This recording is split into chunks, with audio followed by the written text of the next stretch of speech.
John Dorsey of the Cleveland Browns, the man who basically assembled the most talented roster in Cleveland Browns history, potentially. Recent history, at least. I don't want to go back and act like I did the research. Most talented roster in history that for some reason couldn't come together and play together. For some reason, couldn't get it all in a row. John Dorsey, GM, fired. The Haslams shipped the responsibility of building this team to a guy who's living in California in his basement, John D. Podesta.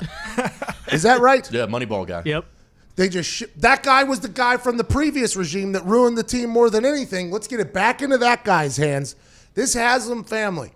Now, I know that there's a lot of very bad franchises in all of sports. I'm sure there's even bad esports owners.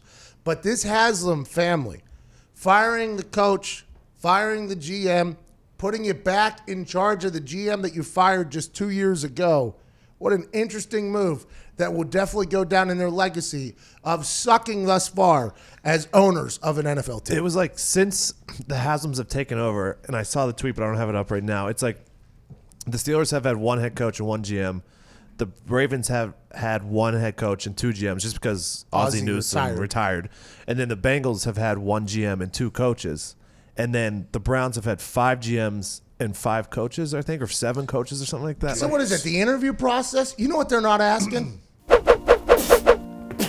Well, hello there. Utilize the promo code PAYTHEBILLS and get $20 off your first order from SeatGeek. Now, back to the magic. If you're a kitchen appliance, which kitchen appliance would you be? Because you learn everything you need to learn about somebody right in that moment. I wonder what Freddie answered.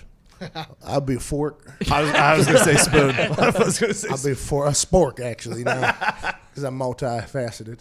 And you'd have to go, Freddie, well, that isn't. Well, That isn't an appliance. That's a utensil. Well, you put a little drill on it. John Dorsey at